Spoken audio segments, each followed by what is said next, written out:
Ever notice how the person who breaks your heart is usually the first one to suggest staying friends? It's a classic line, almost a cliche at this point, often delivered with a well-meaning but pained expression. And here's something most people won't tell you, something that goes against everything we're taught about mature breakups. When a woman ends a relationship and offers you friendship, there's often a specific and deeply ingrained psychological pattern at play. And it's not what you'd expect. It's not a genuine desire for a new platonic connection. It's rarely a testament to how much she values you as a person. It's quieter than that. It's more subtle, and if you're not aware of it, it's incredibly destructive.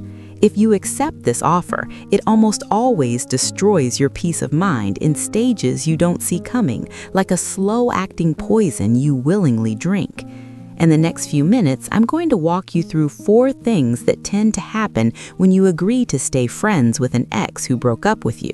This isn't theory, this isn't bitterness, this is a map of a very common, very painful territory, drawn from patterns I've seen play out over years of working with men navigating breakups, boundaries, and what comes after. Some of this might sting, some of it might feel uncomfortably familiar.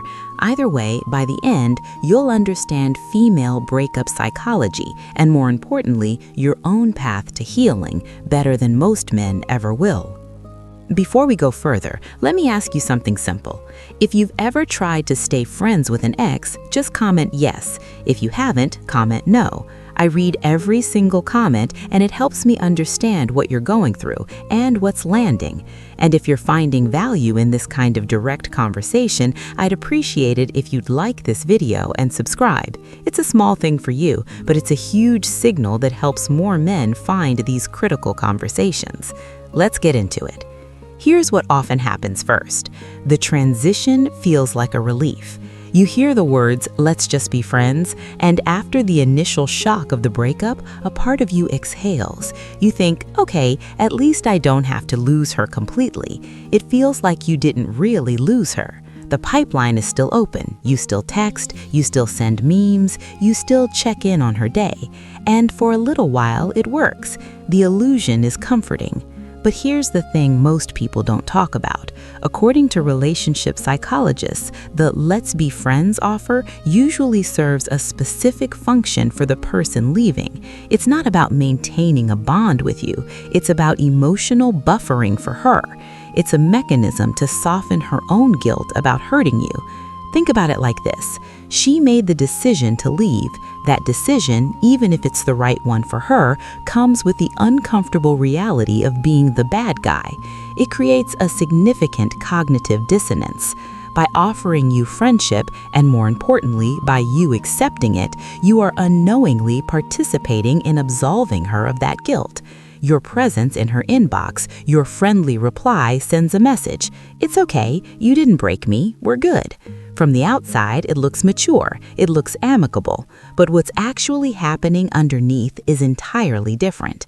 This friendship isn't a new chapter, it's an emotional off-ramp for her and a dead-end street for you. It allows her to slowly detach on her terms, at her pace, while you sit there waiting at a stoplight that will never turn green. The second thing that happens is even more revealing. You become her emotional safety net. This doesn't happen right away, but it's an inevitable progression. Maybe it's a few weeks in, she has a bad day at work and you're the first person she calls to vent. She feels lonely on a Sunday afternoon and she texts you, thinking of you, because she knows you'll respond. And for a brief, intoxicating second, it feels like the old days. You feel needed, you feel important. There's actually a term for this in behavioral psychology. It's called being a transition object. A child has a favorite blanket to feel safe when moving from the crib to a bed. You, my friend, become her emotional blanket. You are the familiar comfort she uses to soothe her anxiety as she moves from one phase of her life, the one with you, to the next, the one without you. For men who stay friends with their exes, this stage is agonizing because she is coming to you for the emotional support, the validation, and the inside jokes of a boyfriend, but she is giving you the physical and romantic distance of a stranger.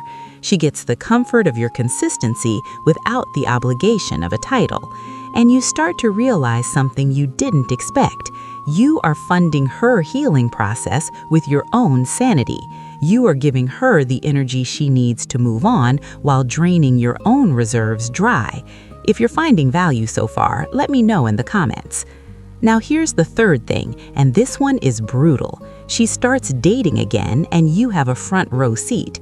When you agree to be friends, you implicitly forfeit the right to be hurt or jealous. You told her you could handle it after all. On some subconscious level, you may have expected that staying close, being the cool ex, would somehow prevent her from moving on too quickly. It didn't. It never does.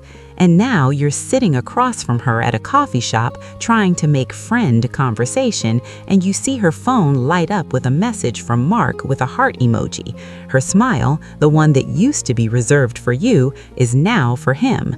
The feeling in your gut is indescribable. It's a mix of nausea, betrayal, and helplessness. You are watching her give the energy, the attention, and the affection you desperately want to someone else. According to data from breakup recovery studies, the #1 cause of prolonged post-breakup depression and anxiety in men is continued unnecessary access to the ex's life. Every update, every photo, every story is a fresh wound.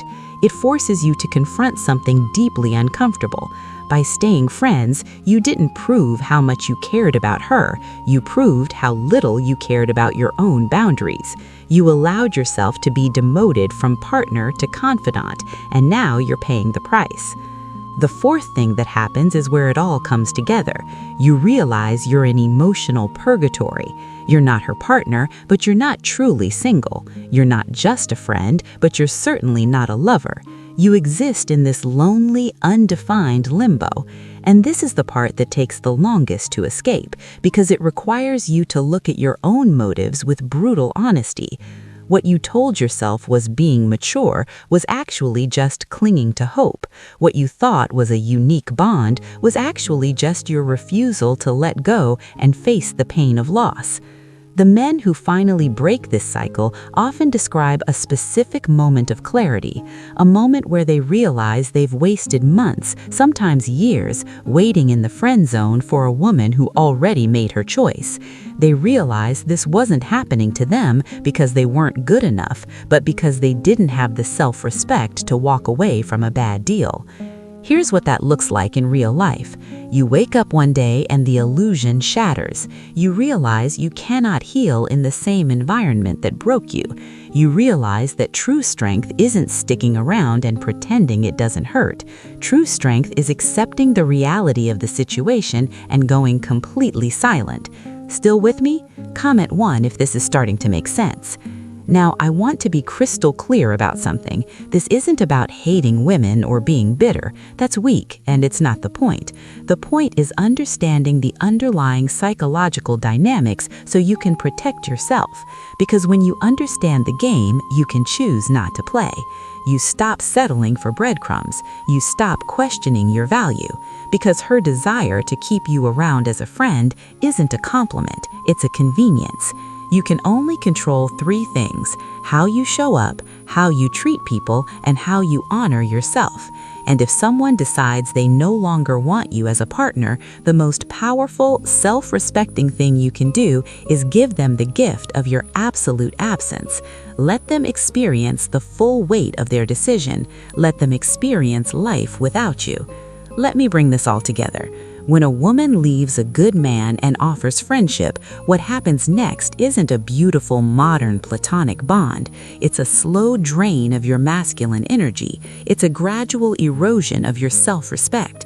And over time, if you're honest with yourself, you start to see the truth. You weren't meant to be her safety net. You were meant to be her partner. And when that role ended, your story with her did too. If you're in a place right now where you're trying to be the cool ex, let me stop you right there. You don't need to be her friend. You need to be a man who protects his peace at all costs. The space you create by walking away is not empty. It's the space where your new, better life begins.